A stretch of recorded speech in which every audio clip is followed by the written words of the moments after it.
기도가 제 마음에 불을 붙이더니 로마서 5장 1절 2절 본문과 또 성가대 찬양이 활활 타오르게 만드네요. 전 참 좋습니다. 여러분 어떠십니까? 네. 오늘 창립기념주일인데 로마서 5장 1절 2절 본문 가지고 여러분 두 가지 나누고 싶습니다.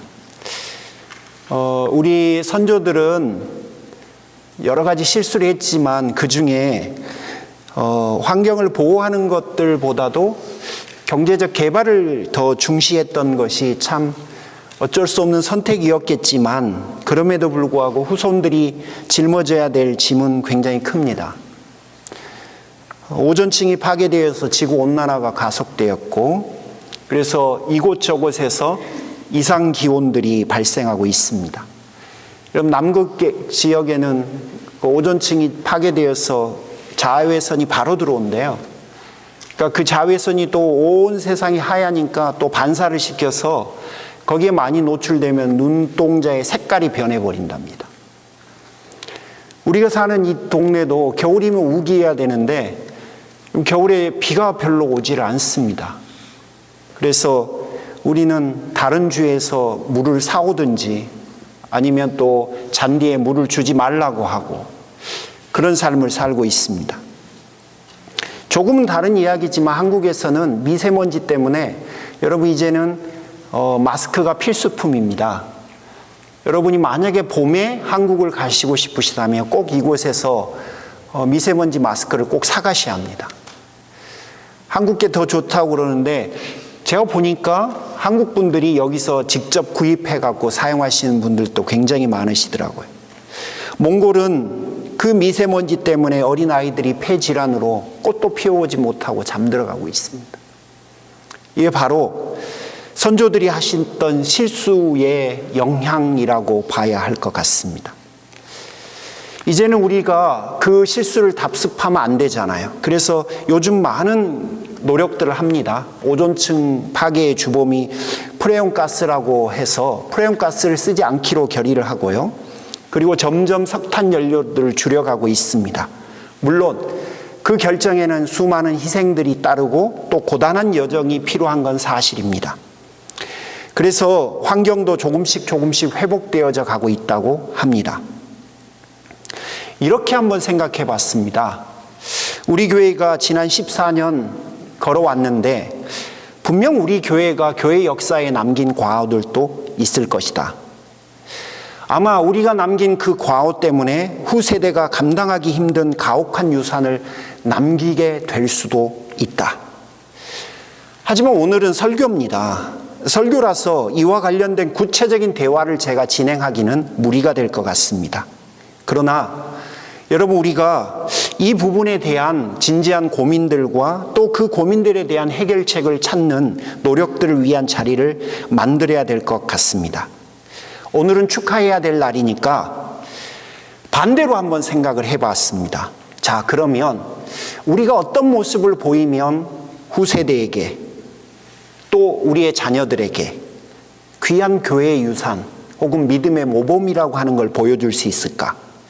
어떤 모습을 가지면 그럴 수 있을까? 로마서를 계속 공부하고 있으니까 로마서 5장 1절과 2절에서 두 가지를 여러분에게 제안하려고 합니다. 첫 번째는요. 어느 부부의 대화인데 남편이 아내에게 묻습니다. 그렇게 행복해? 그러자 아내가 이렇게 답합니다. 그럼 행복하지. 내가 하나님의 영광에 참여할 수 있다고 하는데 어떻게 안 행복해?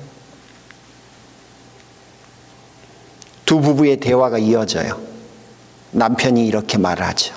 우리를 사랑해서 우리에게 십자가를 주신 그 주님 때문에 우리가 그런 행복과 소망을 갖고 살아갔지.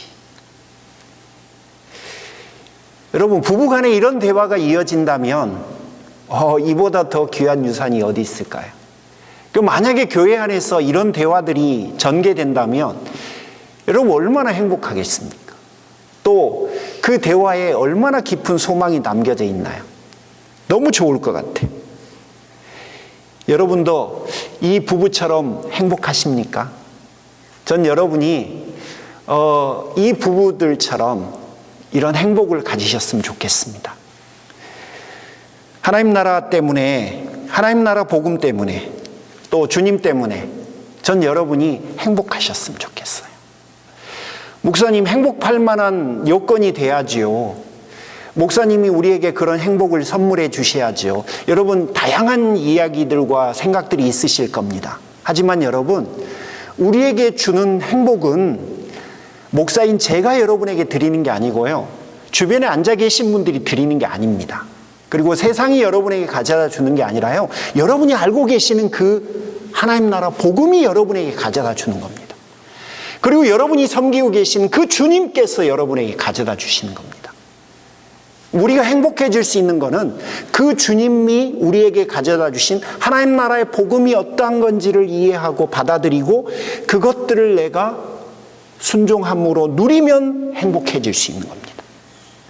다른 어떤 것도 이 행복을 대신해 줄 수 없습니다. 가져다 줄 수가 없어요. 정말 그렇게도 아름답다고 하네요. 여러분 가보셨어요? 캐나다 락키 지역인 밴프. 이곳으로 이사 가신 집사님이 계시는데요. 이분이 전화하셔서 저를 그렇게 속상하게 만들어요. 목사님 한번 와보세요.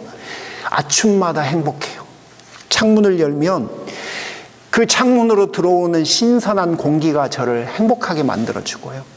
커피 한 잔 딱 가지고 그 창가에 앉아갖고 남편이랑 둘이서 대화를 하면 세상의 모든 걸 다 가진 것 같아요.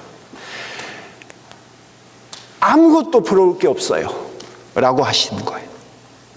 정말 좋답니다. 다녀와 보신 분들 계세요? 그런데 한 3개월쯤 지나니까요, 그 멋있는 광경이 가져다 주는 행복은 그치더래요. 아침에 창문을 열어도 그저 그렇고요. 신선한 공기야 이제 맨날 맞는 거고요. 남편하고 같이 차 한잔 마시는 것도 이제는 안 마시고 싶대요. 여러분, 그 아름다운 경치도 그분에게 행복을 가져다 주는 건 딱 3개월이었답니다.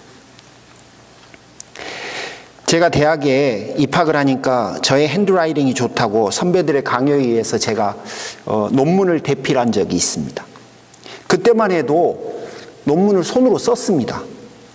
그리고 대학 숙제는 타이핑을 해가면요, 보너스 점수를 주던 시절이었습니다.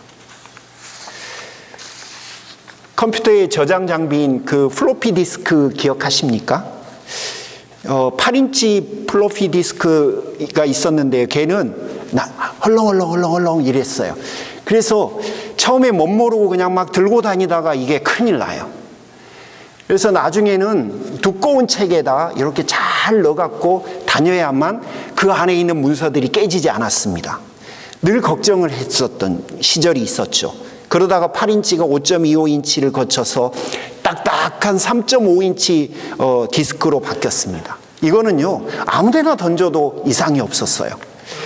어느 순간 CD가 나왔어요. 이제는 거기다가 엄청난 양을 저장할 수도 있었고요.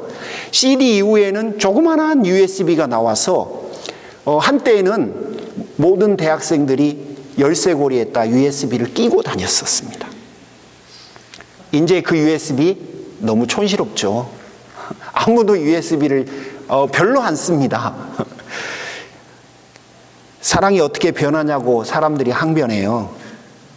사랑이면 어떻게 변하냐고 이야기를 합니다. 사랑이면 변할 수 없다라고 이야기를 해요. 그런데 여러분, 사랑도 변합니다. 대부분의 것들이 변합니다. 시대의 흐름에 따라서, 환경에 따라서, 우리의 마음과 상황에 따라서 웬만하면 다 변해요. 하지만 여러분, 안 변하는 게 있습니다. 너무 상투적이지만 예수 그리스도께서 우리를 향해서 가지고 계셨던 그 은혜와 하나님 아버지의 사랑은 안 변합니다. 제가 오늘 창립 기념주일에 여러분에게 드리고 싶은 첫 번째, 우리가 누릴 수 있는 행복, 그게 바로 그분이 우리에게 보여주신 사랑과 은혜, 그거를 떠올리자는 겁니다. 그래서 저는 여러분들이 다른 어떤 수많은 것들이 우리 안에 와서 부딪히고 우리를 고단하게 만들고 또 우리를 때로는 의미 없는 것 같은 씨름과 싸움 속에 내던져지게 만드는 것 같지만, 그래도 여러분이 우리가 성도고 우리가 하나님의 자녀니까 행복할 수 있는 가장 변하지 않는 불변한 바로 그것에 마음을 좀 붙잡혀 살아갔으면 좋겠어요. 여러분, 제가 언젠가 그런 말씀을 드렸는데요. 목욕물과 함께 어린 아이를 버리지 말자라고 하는 그 유태인의 격언을 여러분에게 말씀드린 적이 있습니다. 그렇죠. 우리의 인생에는 그런 많은 것들이 분명히 존재하죠. 그래도요, 여러분, 우리가 그럼에도 불구하고 행복할 수 있는 것은 바로 주님 때문에 그런 거예요. 우리는 그걸 아는 사람들입니다. 그래서 저는 여러분 주변에 일어나고 있는 그 수많은 일들을 차지하고 여러분의 시선이 주님을 향했으면 좋겠습니다. 그리고 아버지의 사랑 속으로 여러분의 신앙과 여러분의 인생을 다시금 아이 컨택을 했으면 좋겠습니다. 아, 난 행복하구나. 아, 나는 정말 행복해요. 주님이 나를 사랑하고 하나님이 나를 사랑하니까 나는 행복해요. 여러분, 이게 바로 우리가 우리의 자녀들과 우리의 후세대들에게 남겨줄 수 있는 위대한 신앙의 유산 아니겠습니까? 우리가 행복해야 하는 이유는 주님 때문이라는 거예요. 내가 지금 기쁜 이유는 하나님의 사랑 때문이라는 거예요. 다른 어떤 것들이 아니라 그것 때문에 내가 지금 좋다는 거예요. 1절에 보면 바울이 우리 주 예수 그리스도로 말미암아라고 하는 이야기를 합니다. 이분의 마음이 지금 우리의 마음하고 똑같은 것 같아요. 2절에 보면 그리스도로 말미암아 지금 서 있는 이 은혜의 자리에 나오게 되었으니, 이 구절에 담겨져 있는 것도 지금 똑같은 마음인 것 같아요. 나를 사랑하사 나를 위해서 자기 자신을 내어주신 예수 그리스도 때문에 내가 행복하다. 사랑하는 성도 여러분, 창립 14주년을 맞는 오늘 여러분 모두의 마음속에 내가 행복합니다. 주님, 제가 행복한 이유는 바로 주님의 은혜 때문입니다. 하나님의 사랑 때문입니다. 당신 때문에 제가 행복합니다 라고 하는 고백을 우리가 할 수 있었으면 좋겠어요. 그리고 우리의 행복을 바로 그 고백에서 찾았으면 좋겠습니다. 오늘은 창립 기념주일이니까 제가 한 가지 더 추가하고 싶습니다. 우리가 행복을 누리는 그 고백에다가 한 가지만 더 추가했으면 좋겠어요.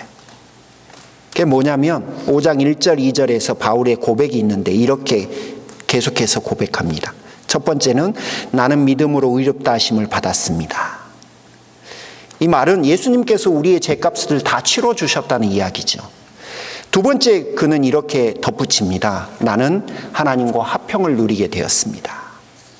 예수님 덕분에 하나님과 화평하게 지냅니다. 이제는 더 이상 우리가 하나님 앞에 죄인이 아니라 우리가 그분의 자녀이자 친구가 되었습니다.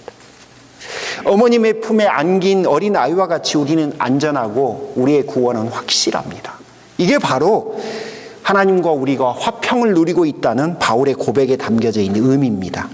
제가 드리고 싶은 이야기는 2절에서 이렇게 세 번째 전개됩니다. 나는 하나님의 영광에 참여하게 될 것입니다. 여러분, 설레이지 않습니까? 저는 이 본문을 2절을 수도 없이 이번 한 주 동안 읽었는데요. 내가 하나님의 영광에 참여하게 될 거예요. 난 지금 하나님 때문에 행복한데 하나님 그분은 나에게 미래에 하나님의 영광에 참여할 거라는 소망까지 저에게 지금 약속을 해주는 거예요. 그러니까 우리는요, 지금 하나님 때문에 행복하고요. 우리는요, 하나님 때문에 미래의 소망까지도 가지고 지금 살아갈 수 있어요. 우리가 이런 사람입니다. 우리가 가지고 있는 믿음은, 우리 교회가 지금 가지고 있는 그 은혜는요, 현재의 행복과 함께 미래의 소망까지도 우리가 가지고 있습니다. 여러분, 우리 교회가 자녀들에게, 후손들에게 남겨줄 수 있는 위대한 유산이 있다면 우리가 바로 이런 것을 즐거워한다는 거 아니겠습니까? 내가 가지고 있는 그 행복의 근원이 주님으로부터 비롯된다고 하는 것을 아이들에게 알려주고, 또 우리는 소망을 가지고 있다는 것, 그래서 우리가 결국은 그분의 영광에 참여하게 될 거라는 것을 우리가 믿고 있다는 것을 알려주는 게, 여러분, 이게 교회만이 누릴 수 있는 특권 아닙니까? 이게 바로 우리가 후손들에게 전달해 주면 귀한 유산을 남겨주는 것이겠죠. 본문은 현재의 행복에다가 미래의 소망을 더해줘요. 성도에게 현재의 고단함을 이기게 하는 선물로 주시는 게 저는 미래에 대한 소망이라고 봅니다. 하나님의 자녀들이라고 하는 사실 때문에 우리는 행복해요. 그래도 현실의 고단함은 부정할 수가 없어요. 갈등도, 염려도, 불안도, 상처도, 부족함도, 상심도, 다툼도, 무미건조함도, 무의미함도 여러분 우리가 사는 현실에는 분명히 있습니다.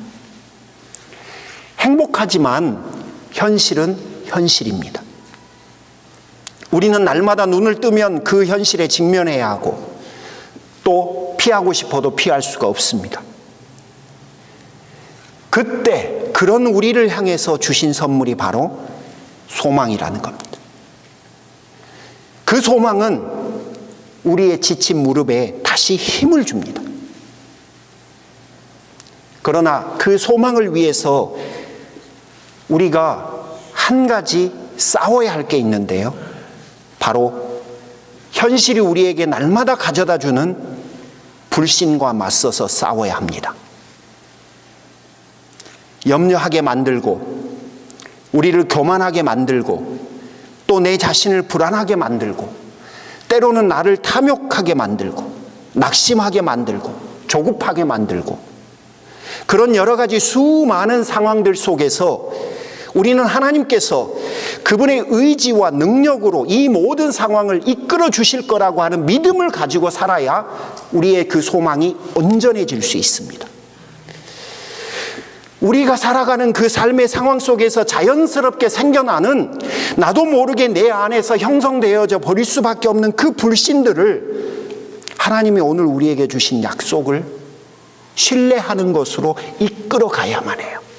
하나님, 저에게 소망을 주셔서 감사합니다. 그리고 그 소망을 감사로 받고 현실 속에서도 그 모든 나를, 그 약속들을 믿지 못하게 하는 그 모든 현실적인 이슈들 앞에서 내가 믿음을 지켜가야 해요. 나를 불신으로 이끌 수밖에 없는 그 상황들을 이겨가야 합니다. 존 파이퍼가 쓴 믿음으로 사는 즐거움이라고 하는 책에서 그는 이렇게 말을 합니다. 의무감 때문에 죄 짓는 사람은 없습니다. 죄가 우리에게 달콤한 행복을 약속하고 있기 때문이라고 우리가 믿기 때문에 죄를 짓습니다. 여러분, 죄가 우리에게 약속한 모든 것들은 사실은 그림자들이에요. 진짜가 아니에요. 가짜입니다. 하나님의 약속에 대한 신뢰만이 장래의 소망을 우리에게 지켜줄 수 있는 거예요. 존 오웬의 권면입니다. 죄를 죽여라. 그렇지 않으면 죄가 당신을 죽일 거다. 우리 안에 일어나고 있는 그 불신들, 현실을 무시하라는 말이 아니라요, 현실은 현실이에요. 그렇지만 그 현실 때문에 우리 안에서 하나님의 약속과 하나님이 우리에게 주신 소망이 내 것이 되어지지 않는다면 여러분, 이때에는 문제가 되는 거예요. 성도인 우리가 해야 될 것은 현실을 인정하지만 그럼에도 불구하고 하나님의 의지와 능력으로 우리를 선하게 이끌어 주신다고 하는 그 약속을 신뢰하는 믿음으로, 그 소망으로 그 불신들과 한번 싸워보자는 이야기입니다. 시편 56편 3절에 내가 두려워하는 날에는 내가 주를 의지하리이다. 이 시편 기자도 우리처럼 똑같이 두려운 일을 지금 맞은 거예요.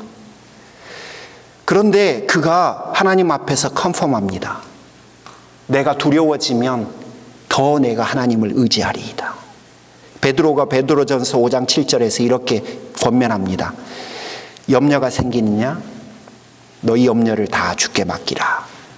그러면 그가 너희를 돌봐주실 거다.